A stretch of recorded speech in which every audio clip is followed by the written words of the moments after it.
beautiful day for an op.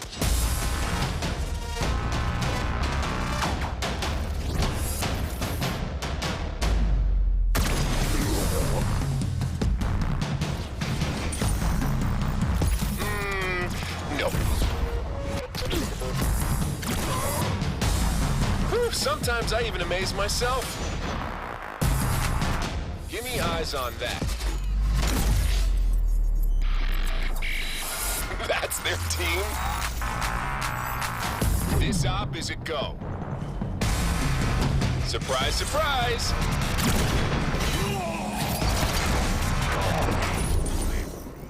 Shoot them first, then make fun of them.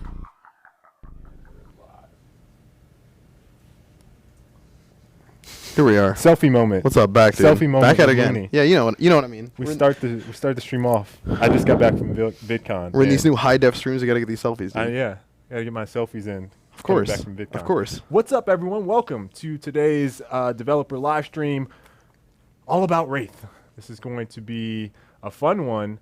As you guys know, these dev streams basically give the inside information on how we build the new heroes being released. Wraith comes out tomorrow, and right now we're joined by Nathan Mooney, Andrew Baines. We'll have artists on to talk about building Wraith from the ground up, basically from an art standpoint, and then we'll have on two community members, Kamikoze and Tarzan, both from Reddit and forums, respectively, to ask us questions and talk about their experiences with the game. So it should be a fun one today. As always, with these intros, we're going to start with some things that are happening in the community this weekend.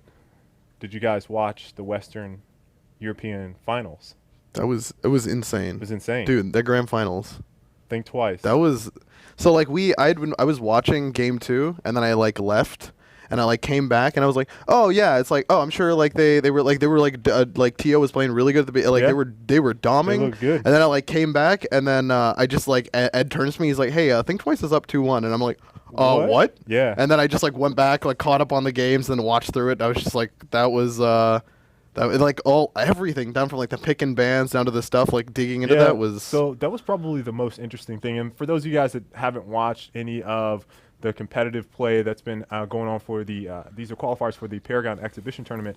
This weekend was the final qualifier for the Western European basically championship, if you want to call it that.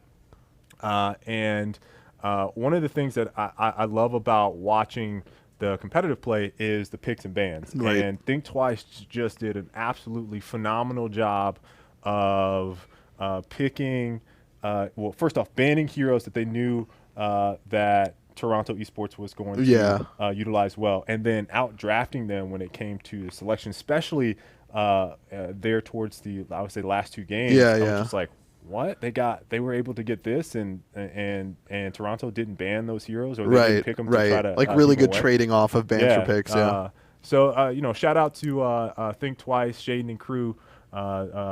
They did a very nice job. Yep, well deserved. And I think the other team that is qualified already is Synergy. So we have the North American qualifiers this upcoming weekend, and that will be hosted by the Paragon Competitive League folks, so PCL, and I'm looking forward to seeing those matches. I think spicy changes. Yeah. I mean, with those with this update. I mean, I know some people checking out those patch notes, but patch notes dropped today, which we were just about to get. Great segue, Mooney. I'm just here, dude. You're on it. I'm just here, dude. You came back from VidCon, but I was ready to go. I was waiting. I've been sitting in this chair actually since you left for VidCon. Oh, so you were like. You changed shirts. Yeah, I just changed shirts, but no. People just bringing me things. I had a bed set up here and everything. I was like, I'm not leaving until KO was back. So you did community corner. Yeah, and then I just slept here, and then I worked a little bit. What got did you up do for food? I like hit up some. There were some like Cheetos. Oh, okay. Right, you know what I mean. Behind the couch. Yeah, behind the couch. Yeah, the snacks from last time. Remember they pointed out the snacks from last time. Somebody called it out. There was like snacks. Somebody just. I think it was Myth. She was like, "What is those?" He like tagged you and me. Yeah, dude, it was some orange juice. It was good. Okay. Anyway, so you saw the release notes. They're out today on the Paragon.com website. We have Hero Balance passes on Revenant, Morgesh, FaZe, Wukong, and Gideon on Revenant. His Q base damage, that is obliterates base damage, went from basically a bunch of numbers to a reduced amount, and his card scaling went from 1.4 to 1.25. Mana costs went up for the obliterate, so you got to be a little bit more conscious, especially early game when you're using the obliterate. And the scar mana cost also went up. And another change that's not on here is the line of sight, sight change, which basically means if he doesn't have vision on you, you're not going to be able to use obliterate. And that's one of those things where previously it went through geometry on the map, so that is not a thing now. You're gonna need to see vision in order to. A little more cold and calculating with those obliterates. Confirm those those skills. Now that being said, Revenant's still going to be pretty devastating. Like, his kit is all about isolation. Yeah. So if you get ISO'd and you think you're gonna, just go to town on Revenant, you got to be smart about where you're positioned. None of that. So the next change is to Morgash. Her R&B costs, mana costs. Which ability is that? It's a Mark, I believe, or That's Mark. That's Mark, Mark yeah. ability costs went up, and then her Hive tick damage was lowered, and her Hive mana costs went up as well. And then her Swarm ability, the mana costs went from 100. Oh, it went 80, so it went down. Yeah. Down. So give me Fixed at 80 at all levels. Yeah, so those are the changes to Morgash. And then FaZe also has a number of changes to her tether. So the cast range has been reduced, so you're going to need to be 100 units closer. The tether range, so once you're tethered, that's the range that the your teammate will stay extended. That has been reduced, so you're going to need to stay a little closer. And then the health regen rate went down, but I believe it lasts longer now. So instead of that 2-second burst, you're going to get a 4-second burst over time. So a little bit different in how that works. And then her blind duration was reduced from max. It goes up a second to, down, yeah. 2 seconds instead of 3 seconds. But across the board, those are some substantial changes to her blind for sure. And then Wukong's cooldown on his R&B, I believe that is his Staff of Legend, has been. I think it's been. I think it was increased. I think the increased. Yeah, I think the increase. I think the cooldown got increased. I have partial notes here. And then mana cost is a flat 90 at all levels. And then for Gideon, his initial pool on his black hole was removed, and now there's a steady increase to the pool over time. So it's the longer basically you sit in it, the more you're going to get sucked in and I feel like die. people still underrate that black. Like like that. You're gonna you get caught in the black hole, and then all of a sudden you're just Lights out. Yeah, that's it. Lights Actually, out. lights out. Yeah, it's just actually lights That's very lights in the And black then holes. Wraith is in 41. Yeah. Yeah. So the upcoming, we typically go 3 out just because we don't get an opportunity to talk about them. 41.1. There's that Twin Blast emote that's coming. Right. Yeah, that Raptors debuted for us. Yeah. on Showed stream off on last stream. night. Yeah. And then we have a Grim emote, and Muriel also has an emote. And then 41.2 will be some variants, and then 41.3 we will have a new hero. Now, the next time I come on, we're probably going to do some deep diving, at least a little bit more on the card system rework, which we'll probably be talking about here very soon. The full visual upgrade to Monolith. We'll also be talking about Mastery rework, which is coming.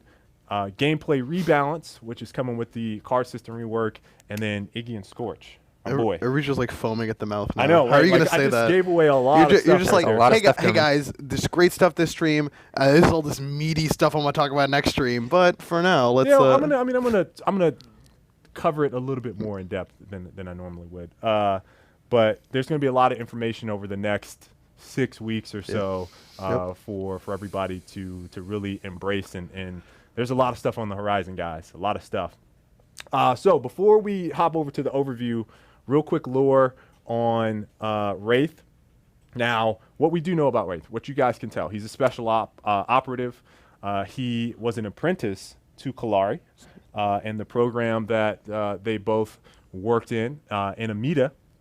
And as a special operative, he works on specializing in intelligence gathering, surveillance, extraction, and more. Obviously, he has a pretty sick weapon, and so you don't want to cross him too much. You might kind of have fun with you based on. I mean, if you try to cross him, you should just expect that he already knew that you were going to try and cross him, right? Like you might as well just assume that at this point, any thoughts you have of trying to cross Wraith, obsolete. Obsolete. Get out of here. There's plenty more lore in some of these skins that you guys will see, and the 3 blurbs that we often have. He also loves the Shadow Plane. Absolutely loves the Shadow Plane. Big fan of the Shadow Plane. Some would call him addicted to the Shadow Plane. With that being said, we will hop right on over into the overview, and then we'll start talking with Andrew about the design of his kit.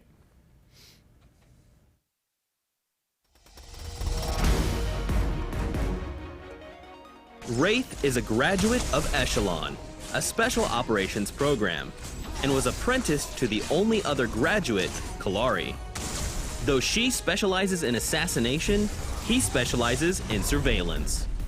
Wraith is a recon specialist who uses high-tech tools to gather intel on his targets and outmaneuver his enemies.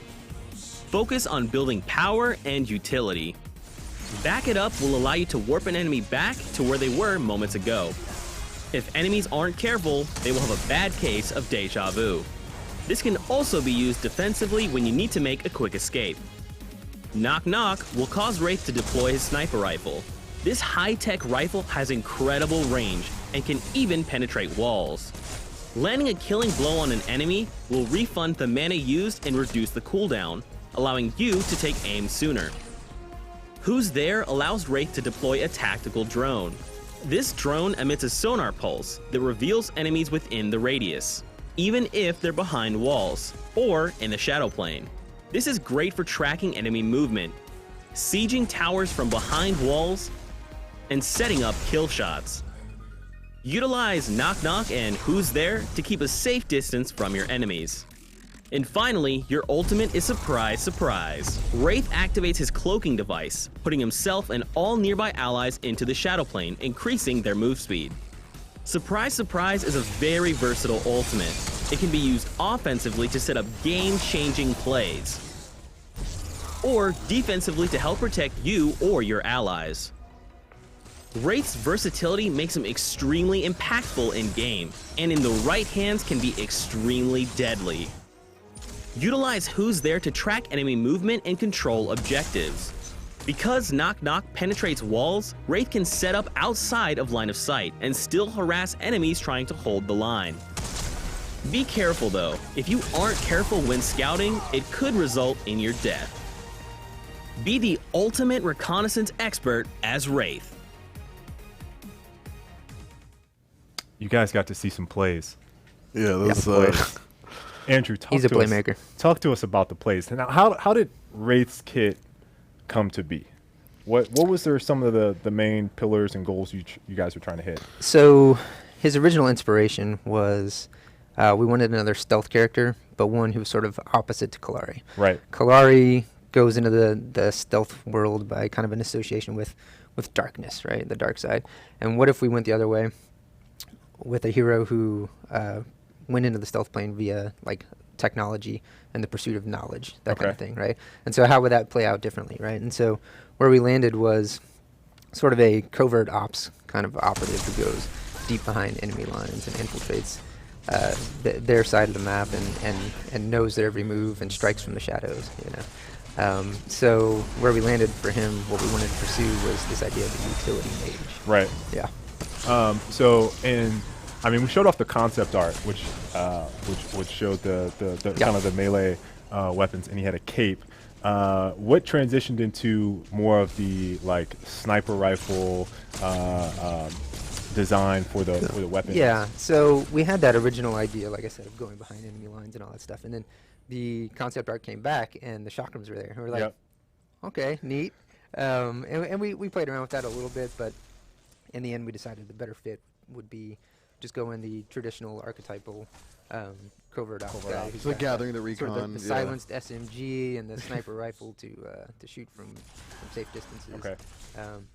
the chakrams is something that you could build a whole other kit around. Right. You know, so that's how he transitioned into that. But we always had this idea from the very beginning that his ultimate would be this team stealth. That basically it's something that could be used offensively or defensively. You know, Right. if you're in a team Yeah. fight and things aren't going well for your team, you put everybody in the shadow plane and you scatter, you know, and get away. Otherwise, you could all gather together and hide in the jungle and all go in stealth and run out into lane and really surprise the enemy team. There's been so many plays Yeah. that we've had in playtest. Oh, yeah. And you know what's funny? I think we were teasing the Hero with Cameron, because that was the game where we talked about Wukong. You had Steel. Yeah, that's true. That's And oh, so that's the Cameron game. Yeah, made yeah. this sick play. Yeah. Where like we were dominating, and all of a sudden like he had him and I think maybe 2 other people camos.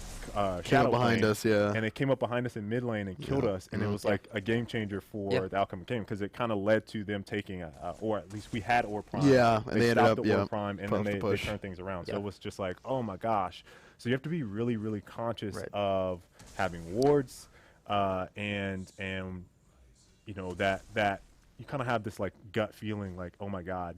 I don't They see could be anyone in the anywhere. map. Yeah, yeah, Where yeah. are they at, right? Yes. Which is really cool. And it's much different than something like Kalari, where maybe it's because of Yeah. the number of people that can be in the Yeah. shadow Sure. plane at once. Yeah, her idea, you know, again going for that black color, that Yeah. darkness, is sort of self-supremacy. Right? Yeah. She cares about herself. She's going to get those kills for herself, right? Yep. Whereas he is the opposite end of the spectrum, where he's very team-oriented, Team-oriented. Right. very much about the utility. It's, you know? it's so cool. Another ability I want to talk about is back it up. So we showed that it was like the very first ability that showed on the Yeah. overview, with the Grim getting pulled back into a spot. What was the kind of the iterative process to getting back it up to where it is right now? Well, we knew we wanted a kit that really synergized with his drone that lets him have vision of the enemy team and, Right. and see behind walls, right? And so his sniper shot, which we'll probably talk about more. Knock knock. Yeah, knock shoots through walls. Yep. And so we wanted something else where he could interact through the walls, just so there was lots of interaction between the different parts of his kit. And the rewind ability is just perfect for basically keeping the enemy at a distance, because he wants to stay safe. Right. And he can poke at a distance, so that's where he wants to keep Right. the enemy. And also you get to see exactly where they're going to rewind to, and so you can line up your shot. And It's like and stay yeah. where I can see you. have kind a of sniper thing. shot waiting for them as soon as they arrive. Yeah. So was it more of like what ability really grounded you guys on? Because it sounds like it synergizes really well, right? Mhm. So who's there gives vision, and then the vision can lead to either you rewinding someone back, sending them back to a specific position, or you can snipe them. Right. Was there a focal point you guys focused on for like, let's build the kit around? Definitely, this? it's just that idea of vision. Vision. So, again, going back to the sonar drones that he shoots out, the Who's There Who's There. ability. He can put 3 of these out in the world at a time. They last for a full minute, and they mark enemy heroes as they travel through. And enemy heroes really have no way of interacting with them. So if you are at mid lane and you're facing off against Ghost and he's on the enemy team and you allow him to roam the map, just assume You that assume the vision's your, there. your team is Yeah. being watched. Right, right. Okay. And so, again, there's just this idea of vision supremacy is what influenced the direction. His Rates kit in went. that game is giving you that Big Brother vibe. Like he knows. He knows. Like he's like, we got this buff on right, this buff on left. Like Yeah. just letting the team know. That's So, and we saw knock knock up right there. At least in playtest, I can remember some feedback about knock knock, and can you kind of walk through some of the Yeah. iterative steps that we kind of landed on to get to where we're at right now Yeah. with the ability? For sure. Like, we definitely wanted him to be poking at a long range with this ability. Right. And it hits hard, and it's on a low cooldown. Yes. Very low if you hit those last hits. Exactly, and that's what we'll get to. We wanted him to be a mid laner, and basically just sort of control the map. But as Comp was playing him, they were finding that he was a better fit for support because he didn't have the wave clear to kind of hang in there Right. at mid lane. And so what we did is we gave him when he gets a kill on the sniper shot, then he gets his mana back, and the cooldown goes down to just 2 seconds. Right. It's normally 4 seconds, not Right. long. But at 2 seconds, you really can clear waves pretty Yeah, well. and And it- it's fun. It becomes a mini game. It Especially does. if you're defending your core against a giant wave, you can do it, but you better be Plink, good. plink, It's like- plink, plink, Yeah. plink. Yeah. And that's one of the things that I found in playtest when I was playing as him is once you got into the habit of landing the last hit with the snipe, because most of the time, right, like you play carry or you play even let's say a normal hero, you don't focus on last hits with abilities as much unless you're like wave clearing a large wave, and most of the time you're hitting with basic attacks. So it feels very gratifying to pull in with a sniper and Yeah. just like blast this little minion to oblivion with this with And the then 2 sniper. seconds later, you do it again. Yeah, and so it almost like you're at a targeting range, right? And so that's what makes it kind of so fun for me. And if you're a big shooter fan, obviously, I loved Gears of War, the long shot, and I love sniper rifles in games. This is one of the great abilities about people that love that type of Yeah. feel, because you can pull off some really sick. I want to see snipe it like shots. I want to see the best 360 no scopes for Paragon plays. So here's the thing, Right. and I'm glad you mentioned that because it's a Right. great segue. Let's be honest. So look, the community did a mid lane challenge Oh, yeah. where they went tower to tower with every single hero that they could.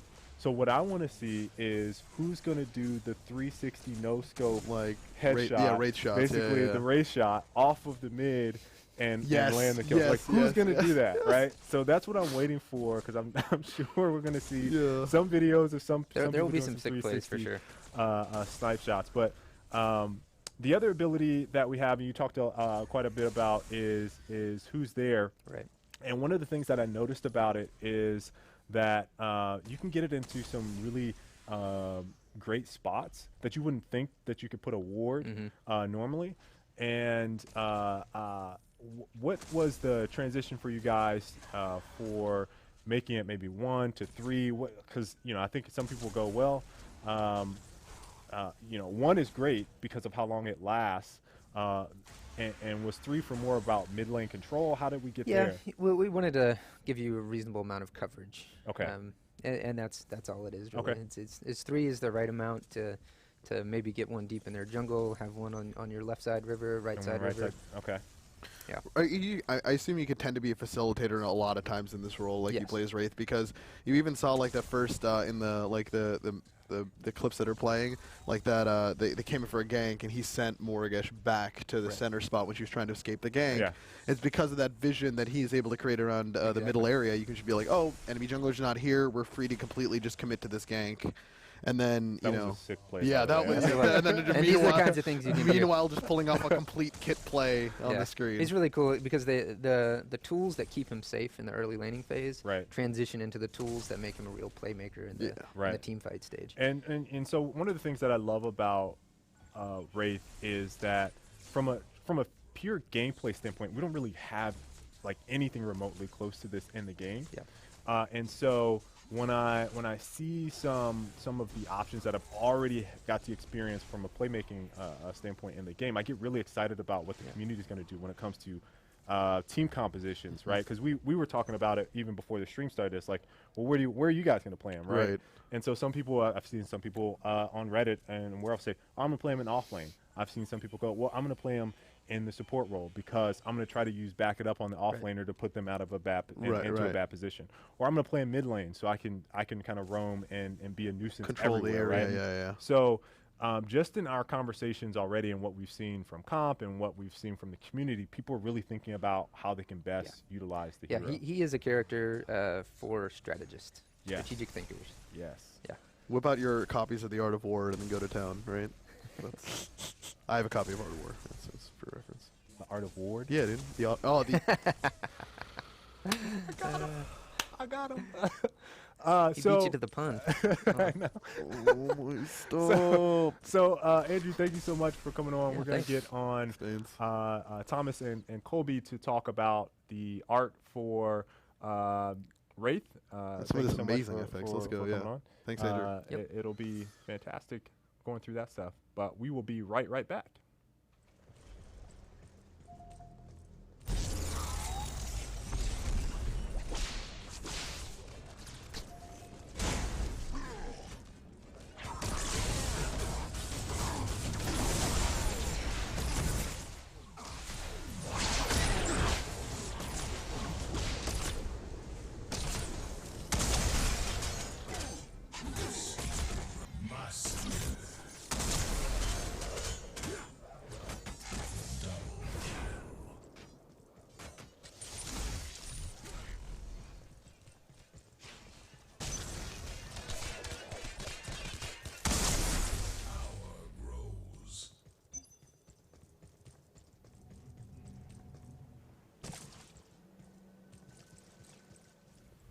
Welcome back. We are here with Colby and Thomas. How you guys doing?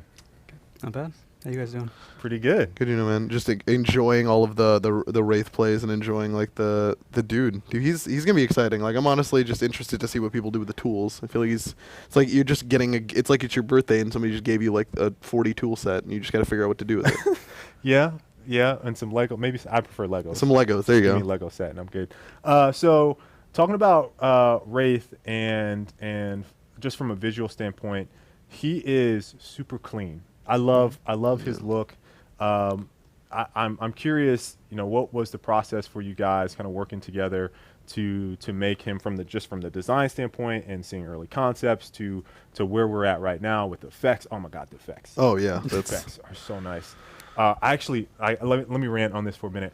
I was taking screenshots of Knock Knock and like watching his armor and all of his like some of the gears and things that are like popping out and moving, and then just the visual look of that snipe in shot combination makes awesome. it feel so. And I think that's super important with something like that too, for it to look and feel and just mentally you can know that it's smooth and that it coming out cleanly. It's just it's super great. But can you guys kind of talk through what that process was like for you guys? Yeah. Do we have the images up on the screen for the viewers? They should come up. Yeah. Cool. All right. So the images on the left with the cape and the chakrams. I talked about that earlier. That was very early days. That was an outsourced vendor. So it has a lot of the same lines that you see in the final Wraith. Yeah. But it's definitely a little bit more clunky. It's a little bit all the armor's kind of removed from his body. Right. So when we came in, he had the bare head, and so we kind of like tried to streamline that. So you see on the right, that's our what we call a prototype mesh. So it's kind of like it's a really rough mesh we do in 3D to kind of explore the concept and see how it's going to actually play in game. So fairly early on, we started kind of exploring having a mask. The top ones you can see we're trying to like maybe have it translucent where you could see his face underneath. But in the end, we wanted to make him like super sleek. We wanted to kind of evoke like Storm Shadow or Snake Eyes from G.I. Joe, kind of make him feel like mysterious. Right. And there was also an emphasis early on him being heavily mechanically, like cybernetically enhanced. So part of the idea is keeping that stuff all obscured so you don't know what he looks like underneath. Right. Well, you can kind of see he kind of goes from maybe just the visor to the whole mask on. Well, yeah, and also with his abilities like that backpack and that the sonar drone launcher. Yeah. It's like it actually comes from within his body, so you have to assume there's like pockets and yeah, cavities that have to absorb that stuff. We can go to the next image. So based on that original concept in Proto, we one of our internal concept artists, Herman Eng, did these pencil sketches for us. And he started kind of pushing it into the final direction that we went with, which is like streamlining all the suit, making it really wrap to his body, and then also trying to give visual cues for all his abilities on his suit. So you can see in that the middle kind of pencil sketch, he has that kind of like drone launcher. Yeah. That was up until about a couple months ago. That was what we had. It was a kind of like a Rube Goldberg, like very complex, spindly little device that unpacked from his costume and then launched a drone. We found that it was a little bit too slow to cast. If you want insta-cast abilities, it was going to be too much work to actually like unfurl that mechanism. Right. So at the last minute, we ended up having to break his backpack off of his back just for technical reasons. And so we ended up adding that drone launcher into his trap just to make for super fast launching. Okay. And then in the middle, you can see Herman's concept for the gun, which is basically unchanged. We never really deviated from that at any point. One and done. One with and done with one. that gun, dude. He's the man. It looks awesome, man. And then, on the right, that's our final before high poly proto mesh. So that's everything functionally there, and the volumes and forms of the model sort of decided on before we dive into the pretty lengthy process of building the final asset. And then Okay, next one. So this is his final high poly model. So this is what we use to bake our normal maps for the in-game character. So yeah, you can see like a lot was added even post concept. Me and Herman went back and forth, but a lot of little tiny screws and little tech details. We wanted to really keep him like a lot of characters in Paragon have a lot of like fabric detailing, like little stitches and stuff like that. We wanted to keep all that stuff kind of hidden and obscured, make him look more high tech. Yeah. everything's sort of just wrapped. It's a lot of like latex and synthetic kind of fabrics, and then that kind of like hard-plated ceramic armor, and a lot of glowy stuff. I think even when like we end up having the really high polished characters versus the ones that have like the tatters and like some of these streaks and the wearing, you can even see some of the subtlety in like those little indents, like the way it, like the symmetry and all of it lines up. Because when they do make those armor, like you see those armor sets in games and stuff, it's like I'm purchasing this piece of armor to be made perfectly for me, like all just like exactly my way. And it's like nice to see that kind of map despite being fantasy versus like more tech oriented. Yeah. Okay, we can go to the next one. So this is his full body. So he has like the two-tone latex. Like a lot of it was trying to put like deformable materials, like latex materials, in areas that are going to be like a lot of bending and moving. Yeah. Right. We got some kind of like inspiration from like Raiden from Metal Gear Solid. We wanted to make him very tactical, kind of Iron Man. You know, like a lot of those moving parts. So the new backpack was added really late on. Part of the challenge with him was like being able to integrate all of his ability stuff into his body, so he doesn't have to carry like packs or additional weapons. Right. So that a lot of that was in the backpack. We have those the plates in the top move out of the way to be able to launch the drone, and then he has those, I call them sniper cylinders, but it's part of the knock when he shoots. Thomas did this awesome thing where like the cylinders like launch out really fast to stabilize him, so he doesn't kind of fall over, and a big steam release. It's so good. Oh, that's sick. Yeah. But yeah. No, but it kind of fits the whole, like, you guys stripped off anything extra on him or any additional things, because if you are a master of surveillance and reconnaissance, you can't have a lot of things weighing you down or things like getting in your way also. So from like the sleek, design perspective clean. overall, So clean. focusing on that I think is cool. And then a late edition was adding as many movable parts as we could. So the shoulders ended up, the plating up there ended up moving up, so we could have a indicator for when he goes into shadow plane. Like he kind of puffs and everything pops, like all his plates will sort of shift, the shoulders move up. He came together in the end. And this is Pangbo Yin did the materials out of Epic China. So it's not as visible in this. This is in our kind of neutral lighting scenario, but in game you really see how reflective the armor is. Mm-hmm.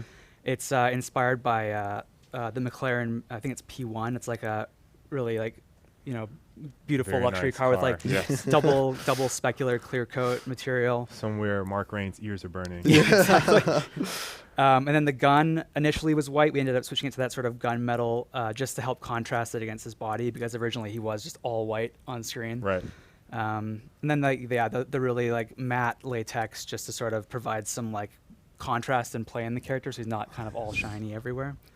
One of the things I love about him is obviously we're going to show you guys here in a bit, but some of the skins with this look of a hero just look absolutely amazing. Yeah. When you see it with this like high tech look, and you get a couple different colors, or you just slightly change things about it, it just looks awesome. Because you always think, like, that's always my first thought is I'm like, all right, which part of the, like, where's the color going to come in? Like, where the color changes are going to come in? Because, like, with some of the more fabric heavy heroes, you can, like, assume, like, oh, that fabric's going to change to this color. With the more clean cut ones, I'm always kind of a little bit surprised. Like, and it's like subtle things, like the mask emits the glow in the eyes, right? And you change that, and it's like, oh, wow. Yeah, that's right? like, that is different. It's really good. And then what's up next? Even just some modeling shots, or is this the last one? The end of it, I think. All right, cool. So we can Transition over to hop up the FX stuff, because that's like I remember seeing that in game, like even during like some of the roles, like watching the transition into stealth, like for surprise alone is amazing. So Thomas, if you want to talk through some of that stuff. So this is a video I put together just to sort of show all of the abilities and try and highlight some of the details in there. One of the things I sort of had a lot of fun with on this hero is making a lot of holographic type effects, like little displays that unfold and flicker into position and stuff. This is his ward drone. Plays a little animation when it lands. Oh, nice. So that's who's there, Yeah. This is the back it up targeting mode, which has a sort of big complicated hologram on there.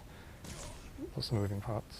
So the hologram looks like it takes, at least from a positionally, when on the screen, it looks like it shows like a line in between two places.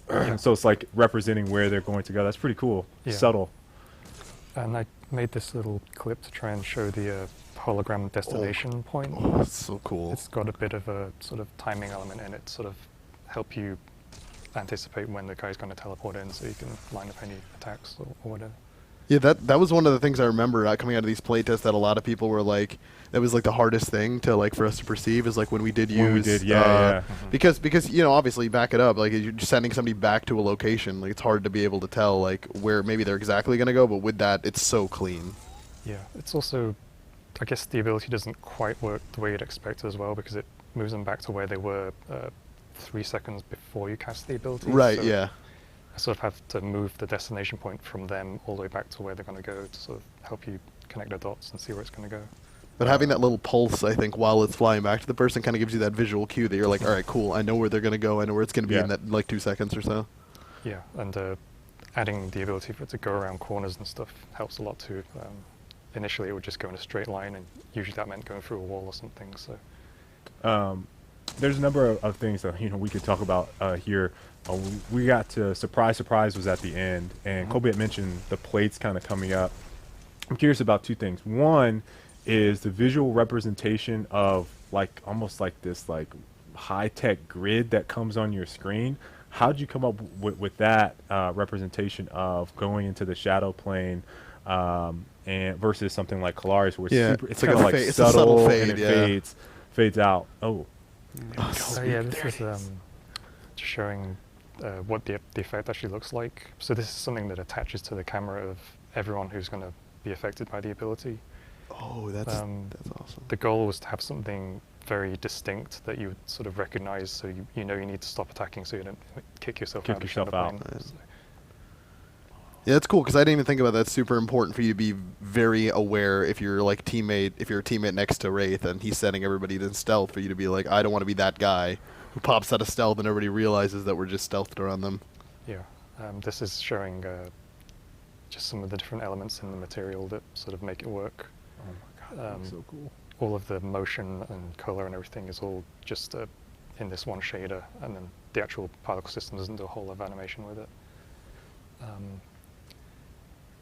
It's a little bit too complicated to explain right now, but the basic gist is that there's this circular mask that expands out, and each sort of triangle has a random value assigned to it, so that as the mask expands, it sort of offsets them and moves them outwards.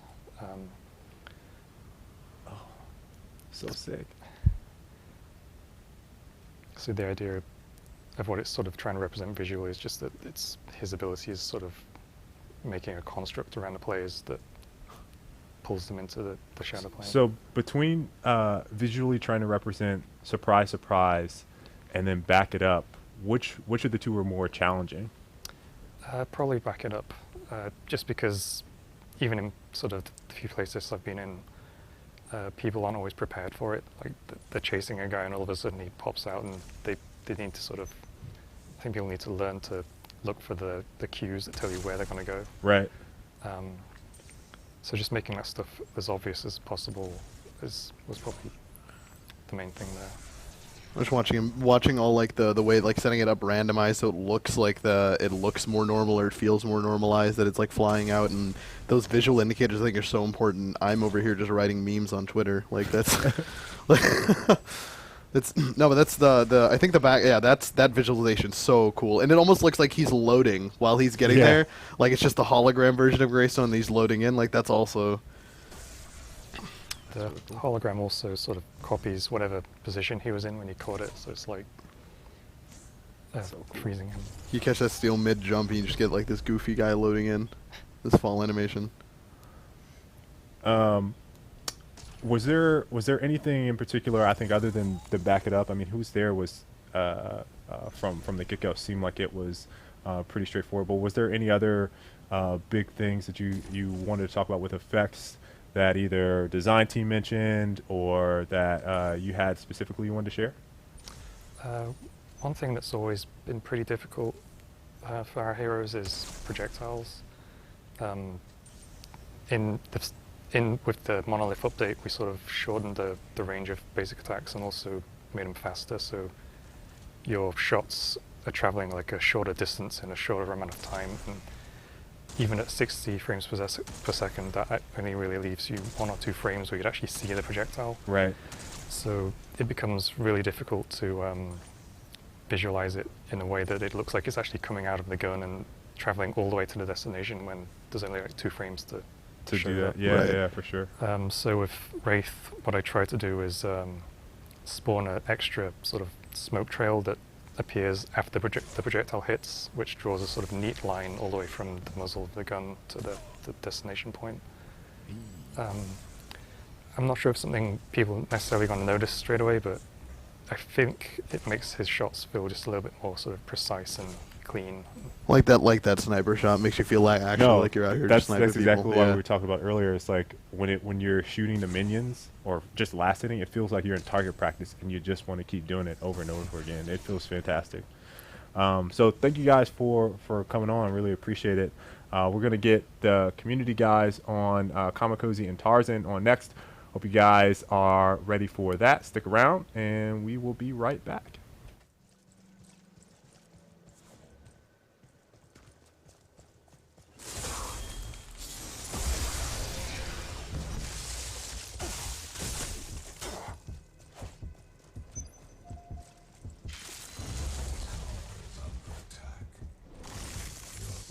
Enemy tower destroyed.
We are back, joined by Kamakozy and Tarzan. We are going to talk about all things community. Before we get into that, I want to show you guys the skins coming Let's go. with Wraith. So we're going to hop on over to inside the game, and we're going to take a look at these. So this is the default Wraith skin, which we saw in the gameplay video. We saw it on the announce. So this is what it looks like up close and personal in the game. There are some variations. I'm not going to click on those and save those for another day. Here's the Challenger skin. This one has a green hue. I'm like reading the quotes. Quotes are funny. Here's the Master. Looking good, subtle, nice. And That's the thing. Is like those plates. I didn't know. I don't like going into this. I couldn't have told you. told which you plates. the plates. Yeah, for sure. And then here is the Lunar Ops, which would be available today. So you notice the shoulder pad is different. The eyes are covered, and there's this little plate in the center is also covered. So little subtle things like that. He also has this tactical pouch. Now, we talked about what I found was fascinating about that is when Colby and Thomas were on, Colby had mentioned that we avoided the pouches and stuff because like we wanted the suit to be kind of sleek. And then with this one, it's a little different, and he might have some other gadgets that he can use. And then you got the context of Laurel. I don't get outside the city much, so when he's going on a little recon trip, Right. So like he has to lop. venture out. And He has to so make when sure he has does his that- tools, Exactly. or his Legos in your case. See? Legos. Yeah, so we'll go and show the Think Not. Oh, I like that. That's nice. So for those of you guys that become masters of Wraith, you can give somebody a big thumbs down. There you go. So that's all I wanted to show with that. So let's get to the community. How you guys doing? Good. How's Yeah, the trip good. over? It was great. Not too bad. I drove from Pennsylvania. I was in my best friend's wedding, so it's a good 8 hours, but made it here, so Oh. can't complain. Yeah, that's a nice little drive. I'm trying to remember the highway you go down because I go up to see my mom in Ohio. 95, and it was a nightmare. 95. Yeah. 95 is what you take all the way down to Florida, typically, right? Yeah, pretty much just Oh, the entire East that Coast. one is the so- worst. Oh, 95. Did you get some traffic? Yeah, right above Richmond. No, Just, there it like, is. That's just the classic, stopping, that just spot, for no yeah. reason, just because. So how'd you guys get involved with Paragon? So I actually found Paragon through Fortnite, actually, which drops next month, which I'm really pumped about. Hey, So I've been there we having go. see this guy? He's dropping the knowledge for you guys that settle. I Yeah. like that. But so I found Fortnite just before March last year. I got an early access, and I made friends with someone in there, and he actually gave me a Paragon code. Nice. Awesome. So I got an OT5, and I actually wanted to stay away from MOBAs originally. I played Heroes of the Storm for about a year and a half. I was like, that's it, moving on. I want something else. Then I found Paragon, and here we are. It's June, and I'm still Still kicking, here. so, Nice. Yeah. Nice. What about you, Tarzan? Trip was over. It was nice from here. I'm from Colorado, and yeah, I love Paragon. We started playing after we saw initial launch trailers for it, and we got really hyped. With like the M83 initial announcement, everybody jumping off in Legacy and all that. Beautiful. It had me hooked right from the get-go. And so we just started practicing MOBAs and playing a lot, whatever was available at the time, like Smite and some other third-party ones on PlayStation mostly. Right. And as soon as Paragon came out, just day one early access, I'm like, all right, time to play. And we haven't Awesome. stopped. I don't play anything else, really. Awesome. Just- I think one of the questions I always ask folks is like, what's your favorite heroes and things like that. I want to ask you guys something different. So All right. both of you guys are very big advocates. Kamakozu over on the Reddit, which is where he's from, and then Tarzan over on the forums. What got you guys involved with that form of community interaction, right? Through Reddit and through forums. How are you just drawn to them?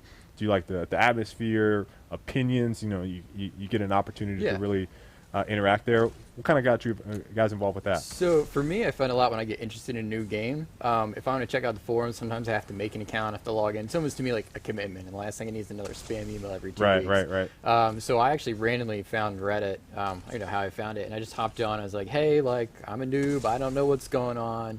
And I think Shane Lynch was actually one of the first guys that kind of reached out and was like, hey, Shane, okay. once NDA is lifted, we're going to go ahead and, he's like, I'm thinking about streaming it, Another Notch and all them. I got to meet. And so they kind of helped me get through it. And then kind of made friends on Reddit, Real Trendy, Jay Shreds, and a couple of those guys. So just kind of that, being able to just hop in, not really commit to something. Because you also find other games through Reddit as well. You go through a list and you'll find a whole bunch of other things. So I think knowing my experience, how I came in as a new player, knowing that there's someone else out there having that same experience, like, I want to learn more about Paragon, but I don't really know where to go. Right. I have Reddit. They kind of just fall Go into through the that. struggle together. Right, yeah, so. That's cool. Tarzan, what about you? So, what was the question again? I'm thinking of questions I want to ask you guys this entire time, and I don't want to forget them. I can So see the the gears cogs go. turning. Yeah. So how did you guys get involved with the forums and or Reddit? So I've always been drawn to blogging, and I really enjoy conversing with people and getting out there. And this is a game that I really have a lot of passion for. So the official forums opens up, and I see developers are responding pretty regularly, especially in the beginning when the game was newer. And I know you guys are always reading, you're always watching. I know some people might not think that. I know the same questions, and I'm in the forums constantly. I'm a senior member with thousands of posts, so I see the same questions come up all the time. And people are like, why aren't they answering? And it's just like, well, if you haven't been here for the whole year and a half that they already answered that 10 times, but you guys do pay attention. You're intelligent. You genuinely respond to a lot of these things, and you take into consideration everything that everybody says. So that's embracing and engaging when you get to step into a forum. And I've actually played a couple games where they were fully finished, and the developers are not nearly as in touch as you guys are with this game. You genuinely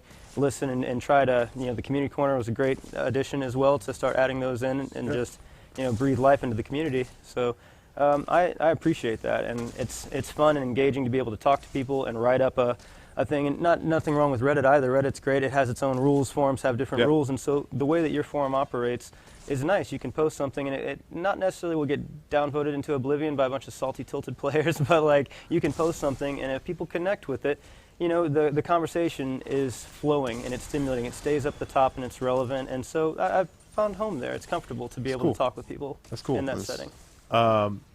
I don't want to ask you guys too many questions. I want you guys to ask us. Yeah, because I know you guys. I know you guys got questions. Yeah. So A few. we'll see what we can answer. Like always, you know, we can't go too far out in the future, but we try to give a pretty succinct answer. So, fire.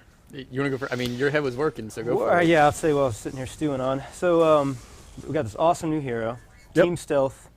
You know, he's got the poke through geometry, all these awesome things, and you have all these amazing changes coming. You talk about how the changes to the game and those parameters will also affect the heroes, and that not necessarily will balancing the heroes over something else that changes that dynamic. What I'm specifically talking about is like vision. You guys, his new drone sentry ward gives you like the old legacy style ward where you can see through geometry. That's pretty awesome. Right. And with the upcoming card changes, you mentioned in the past that vision would be something that would be impacted. Do you want to talk about anything like that and how it might impact? So yeah, sure. I mean, I can talk a little bit about it. I know you don't want to reveal all the spicy details until next stream. So one of the things right now that makes vision such an impactful thing on like heroes like Kalari or in this case Wraith currently in the game is that it's so free.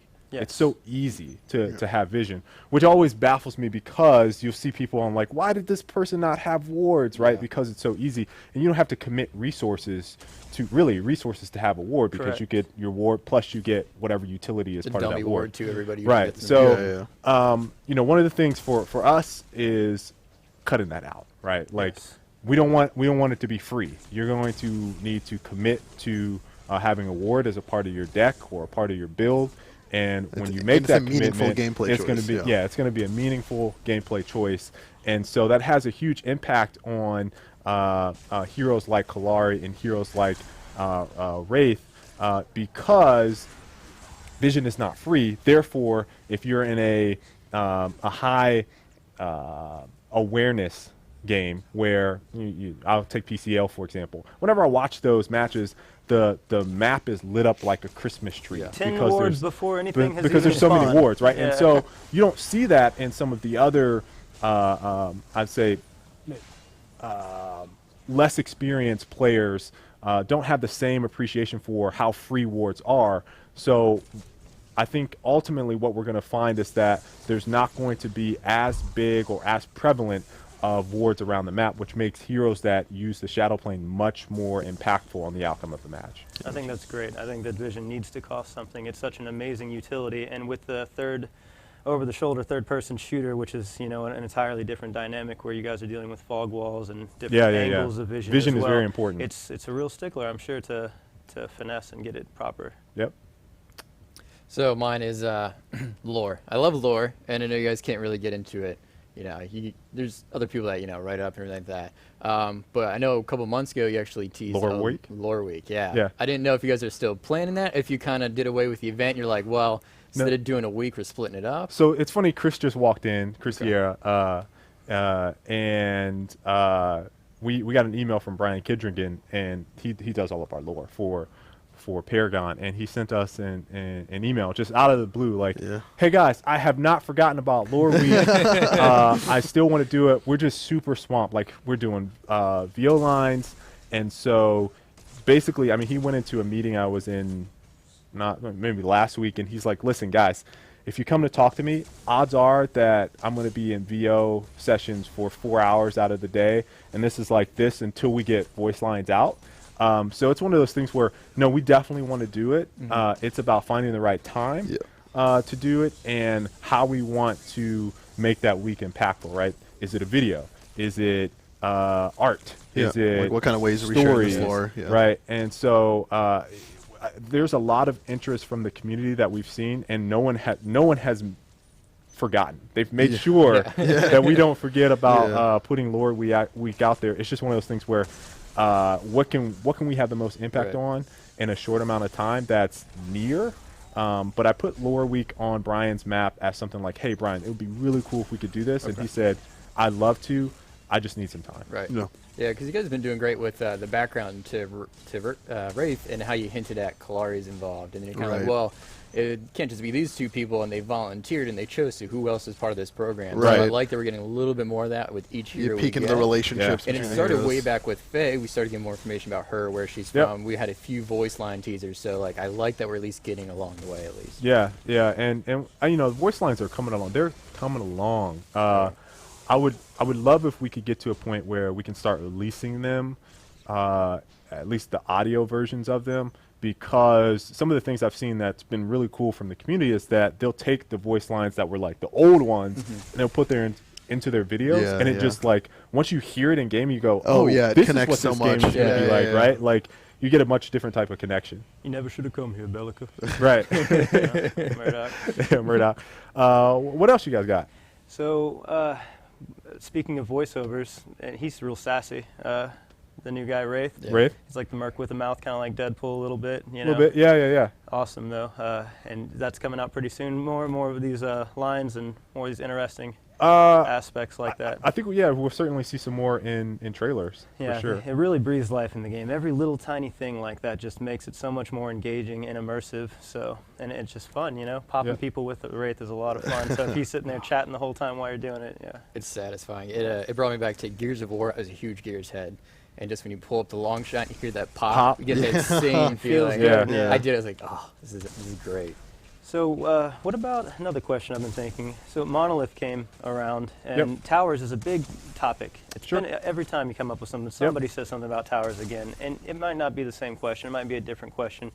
I think towers are pretty healthy in Paragon, but the diameter of the pad of the tower do you think that is comfortable, or perhaps cards that impact towers, like passives and actives, which exist in other MOBAs, you know, make a tower invulnerable, or defensive, or health, or more power on a tower, or things like that. Do you think that any of these outside aspects, which without directly impacting, you know, certain, you know, mainline things with the towers, the way they interact right now with the game, is there anything like that you can talk about that's coming up?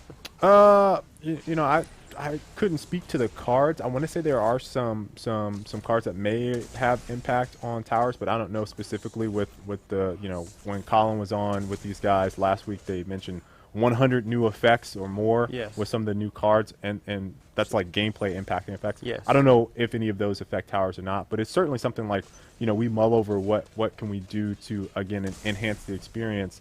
You know, I think towers is one of those things where we had it one way, right, on Legacy, and so they were very punishing on Legacy, right? And so we found two things. One, that led to obviously match duration that we were not trying to hit, and it was more not necessarily about the duration, it was about the time to each phase, right? And so there needs to be a clear indicator when you talk about progression in a game on this phase I'm doing this, and this phase I'm doing this, and this phase I'm doing this. And what you see when you're like 40 minutes into a game and the tier 1 tower is not up, it's like they don't have a clear understanding of what each phase is supposed to represent.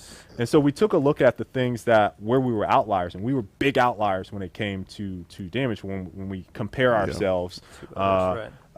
And those type of experience were leading to less player, I would say, what's a word I want to use?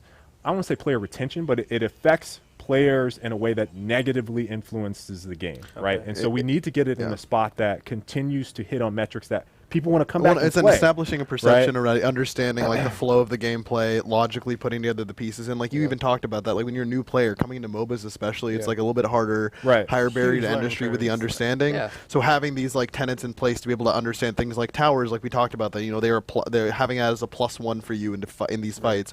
Have in lane, like being able to rely on that, but only as like a, hey, the tower's there to help me do what I do best and help my team accomplish things. And one of the things I think the design team has gone back and said is like, hey, we really shouldn't have come out and said match times, because it's not match times that we are concerned about. It's the phases of the progression, logically mapping, that exist, so that's more of the message I think we were trying to convey. And so it became this thing where we talked about match times, and that was like the negative for the community, but it's more about the phases of the game. And you know, for us, we still, in terms of like rebalancing, I think there's going to be a lot of changes that happen with the new card rework system and the progression of that. The entire game essentially will be rebalanced.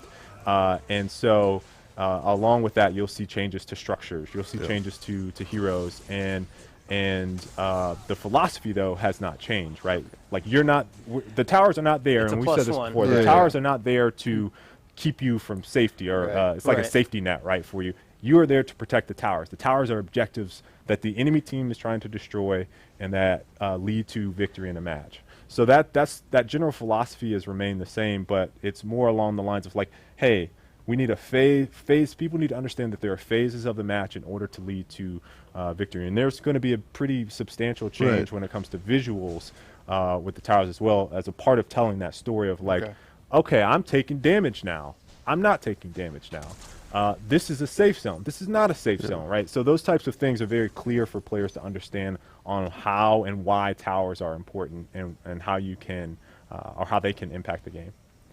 Very good. Yeah, one more question.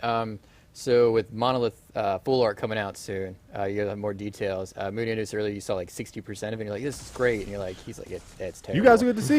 Yeah. I'm excited. So what, I know you can't really go into detail, but what part of the new arted Monolith do you really like stand in like at all at? Like on Legacy for me, it was like looking down and seeing like that white tree was just like my moment big of long awe. sight distance. So is there all anything in the new effects. fully yeah, arted so- Monolith that like sticks out to you specifically? Or like, can you like tell us like a There's part two of the things. map? Yeah, I got Okay. He probably has something different. So for anybody watching, you go into the map right now.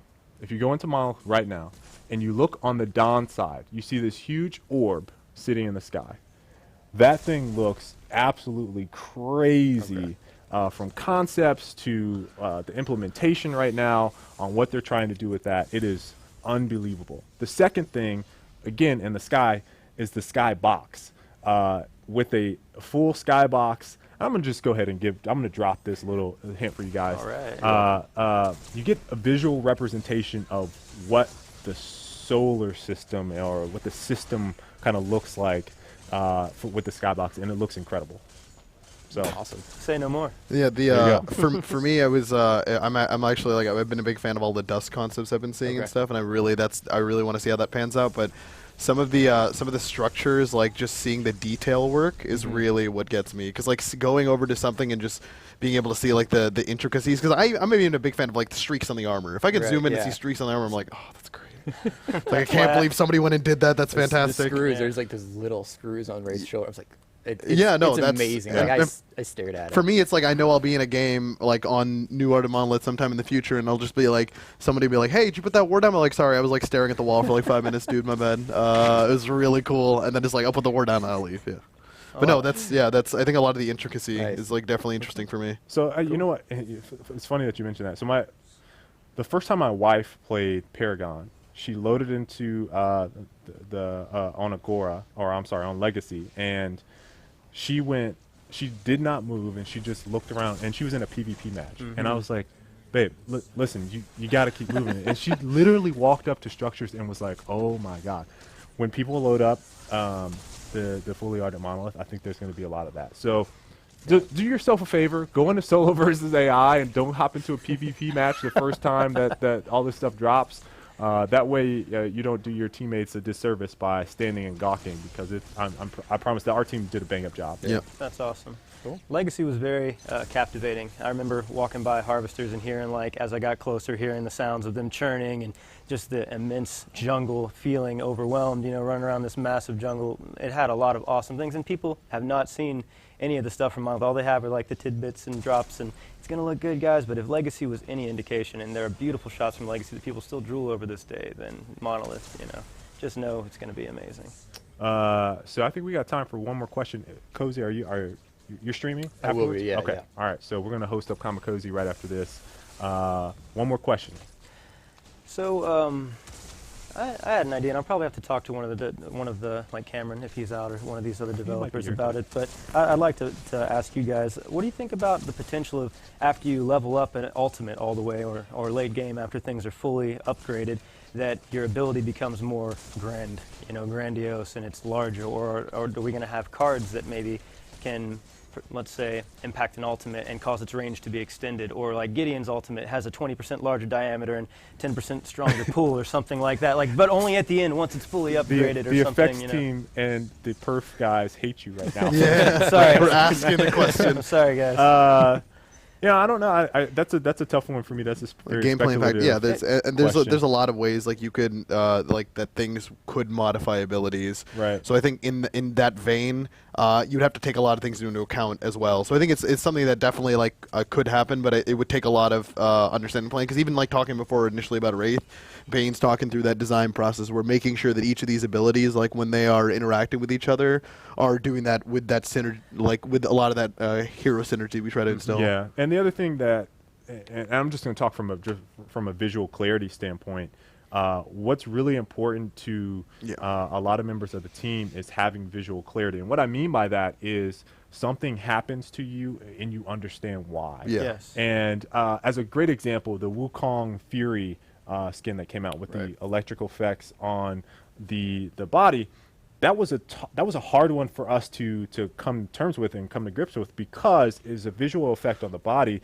And as a player, if you're coming in new, you go, what is I'm he gonna about shock to do this something guy, to yeah. you? Yeah. Right. And so Does he we have have to be effect? very Yeah. careful about how we go about introducing new effects, because it could have an unintended effect on players' Gameplay, perception yeah. of what is actually happening. So that's very important to us, and I think that's probably understated in a lot of games across the industry, but effects are really important in conveying what is happening to you. And so if you go too big one way, that could be bad. If you go too subtle in another way, maybe people don't understand what's happening. Yep. I do love that you guys are adding in all of the small little tidbits and effects, like you're talking about the screws and the gears and every little thing like that, because it really is awesome. Like Right. it adds a lot Thank of you. potential to the game, even though it's not necessarily something that, it did something in the game that caused somebody to die or something. It's just, which a lot of people find that fun. They play the game just to get the kills. I appreciate the artistry. It's really nice. Any last words? Any shout outs? No, none. Shout out to my fam. All right. Hi, girl. Well, that is all for today's stream. Mooney and I are going to hang out a little bit, answer some questions for the chat while Kamikoze gets all set up for the stream. And we will hang out, answer some questions. So hope you guys enjoyed it today. Stick around so you guys can see some more gameplay live from Kamikoze's Twitch channel. We'll be right back.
Welcome back. That was a Welcome silly back. question. Ladies and So gentlemen. VidCon was nice. Yeah, dude, tell me about VidCon. I didn't actually at the beginning of Community Corner. I completely almost forgot to say that you guys weren't here, and I was just gonna act as if it was completely normal that we were just here, and I was just like, oh, Kale is unfortunately, no, not unfortunately. I'm sure he's having a blast at VidCon, Yeah, so I I hope heard. that was true. Yeah, it's Yeah, it was an interesting time. However, there's a couple things that didn't go so good. So my flight over there got canceled. nice. Oh yeah, I saw that. I was had to keeping. find another flight. Yeah, I was following the story, dude. Found that. Flew into Dallas. Next flight got delayed. Nice.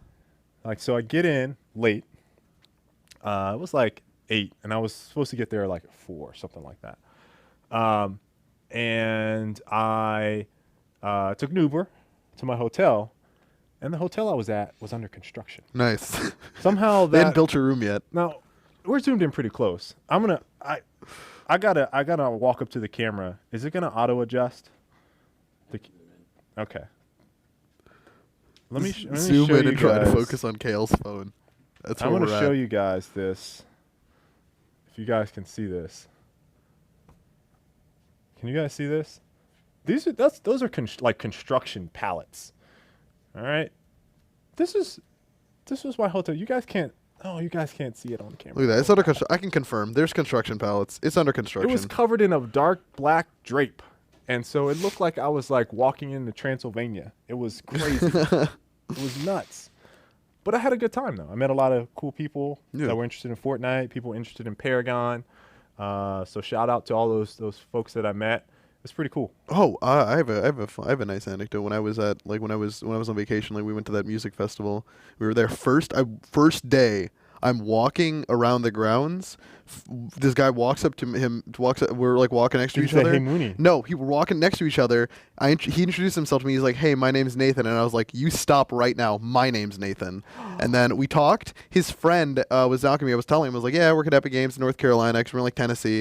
And the guy's like, "Wait, you work at Epic Games?" I was like, "Yeah." He's like, "Dude, I just finished watching a Paragon match," and I was like, "There's no way." I was like, "There's no way." Look at the that. first 2 people I met walking into this place just randomly. Look at that. That was insane. That's nice. Small That's world, like, dude. That's like the lady that was driving down the street, Small and world, I dude. was walking home. Paragon. She's like, "Hey, my husband loves Paragon." Dude, there you go. Yelled it out the window. That was awesome.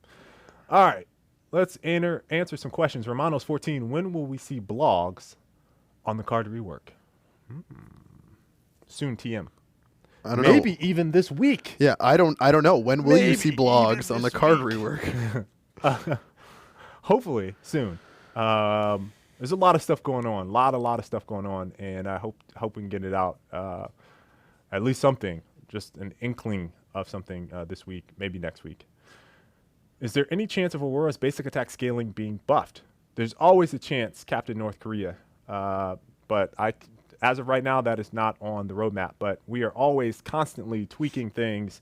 Right now, the design team, and we didn't have the comp team on.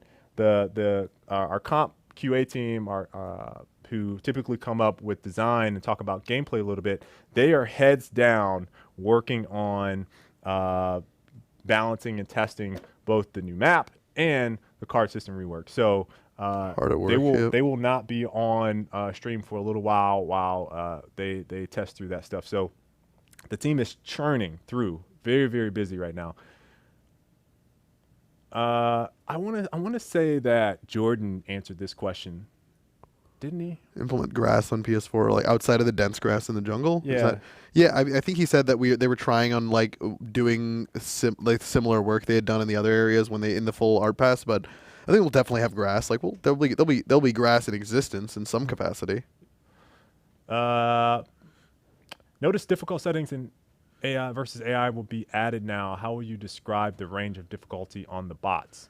I mean, this is a case where I think coming out of the gate, there's like some level of assumption on which level of area of difficulty, but this is somewhere you guys can honestly provide great feedback. Yes, like please. come talk to us on Reddit forums, like everywhere. Mitchell loves feedback on AI. Yeah, Mieszko's like out here and he's just like, give me that AI feedback. Yeah. So you get out there, and if you feel like the range of difficulty is maybe a little bit too sharp, you think it's a little too slow of a curve, like tell us, talk to us about it. We know there's like a thriving like co-op community out there. Like I've gotten in co-op games and people are just like, hey, what brings you over here, Mooney? And I'm just like hanging out, just like peeps chilling, and co-op versus AI. It's cool. All right, let me answer a couple more questions. It looks like Kamikoze is is ready. He's live. Okay. Do you mind adding in-game all chat so we can speak with both friends and enemies, and also an ETA on ranked matches? That's from Ray Leos. We probably won't add in-game chat anytime soon if we were to add it at all. We talked about this previously being a big point of discussion at the studio on the benefits, the negative side of that, and then from a tech standpoint, the cross-platform element, which I don't think exists at all. So there's a lot of hurdles around implementing game chat, something that is constantly a point of discussion here at the studio. And any ETA on ranked matches, I'm assuming you mean ranked playlist or competitive playlist. We've talked about it. Anything after, it would have to be after card rework, which is what the majority of the team right now is focused on. So no ETA that I can provide. I don't want to miss any of this action. What are they, 2 minutes? They're 2 minutes in? 3 minutes in. Are Wraith's drones shown on the minimap in some way? You'll see a small little dot on the allies team, or your allies team.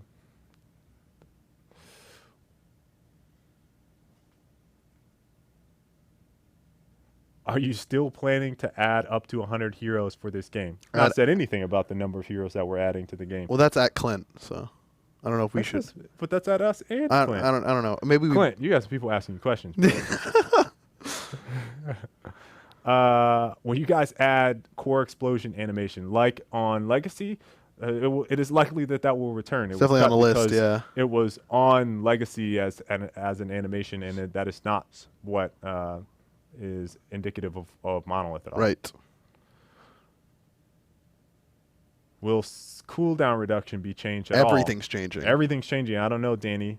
I would assume that since everything is changing, it will be tweaked in some way. We want a patch for Phase. V41. Check out those release notes. All right. One more question. Let's see if you can find something. We're looking for something good. Do do do do do do do do do do do do do do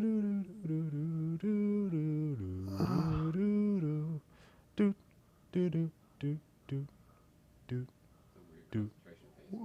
I'm just reading. Oh my God, you're scrolling so fast. No, I'm not. You're scrolling so fast. You made me break my. It's too fast, too furious, dude. Will Wraiths who's there make enemy shadow words visible? Like, will they function as shadow words? I don't believe so. I don't think the Wraith drones will function as shadow words themselves and allow you to clear out enemy words. I think they just serve vision because they. How about SOG follows up with that? Yeah, because I know. Post a question on Reddit. SOG will follow. Yeah, because I know Baines was like talking about how they interact with vision specifically. He said it's difficult. Yeah, he said. I mean, my assumption is no. That you have to be, because he said you had to be cognizant of where they're being dropped. So my assumption is no, and that you just had to be aware of like that he's dropping them. For Reddit, we'll answer that one on Reddit.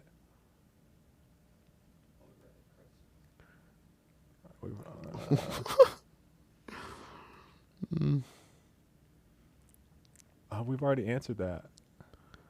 All right, let me see. I don't see any.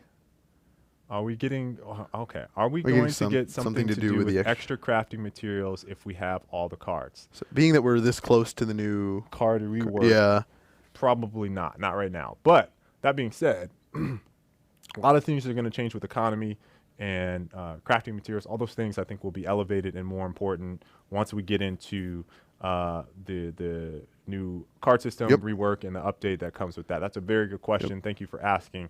And let's go ahead and host Kamikoze so we don't waste any more time. We hope you guys enjoyed today's show. If you did, stick around. You can watch more Wraith over on Kamikoze's channel right now. He's playing Wraith live. Wraith comes out hopefully tomorrow, barring there's no issues with the build. But plan of action, 3:30 a.m. tomorrow morning. You guys will get to play Wraith, have some fun, and then you guys can continue watching. Go head over to Kamikoze's stream, follow him, drop him some Reddit messages, whatever you guys want to do over there. But we hope you guys enjoyed the stream. It was fun.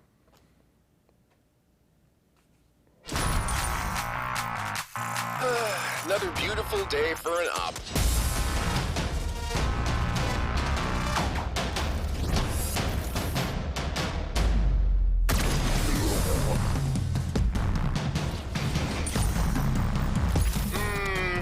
No. Whew, sometimes I even amaze myself.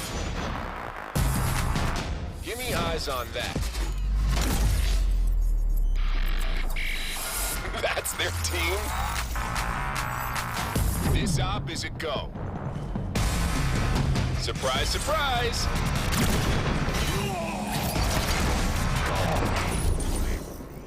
Shoot them first, then make fun of them.